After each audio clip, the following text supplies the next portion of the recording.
17 is behind bars, charged with murdering another. Authorities found the body in an empty field, shot, burned, and partially buried. Michelle Macias joins us now with all the details. Ginny, the Cameron County Sheriff's Department has charged the man you see on your screen for the murder of the teen. He's 18-year-old Jonathan Martinez, who most people know him as the Joker.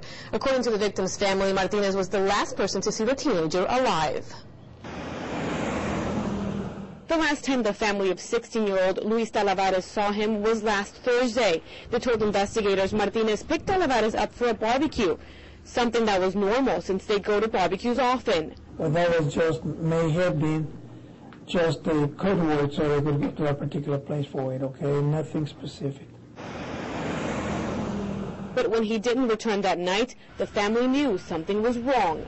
The parents had filed a missing report with the Brownsville Police Department. The owner of this private ranch made the gruesome discovery. He told authorities he found the 16-year-old boy somewhere in this field. He said it was burned and partially buried. But what's more strange about this entire case is that the car of the teenage boy was found in another city. It was found in Harlingen. It was found abandoned out there by one of the deputies. It was out there on one of the dirt road that leads away from the Highway 800. Investigators don't know why the vehicle was left in that area. What they're also trying to figure out at this time is how the weapon that was used in the killing was found away from the crime scene. Sheriff Omar Lucio says the weapon may have been tossed out as the shooter fled the scene. The Sheriff's Department arrested the Joker over the weekend and have charged him with first-degree murder. His bond was set at $250,000.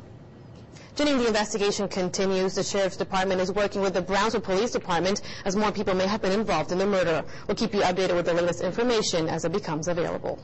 Thank you, Michelle. A student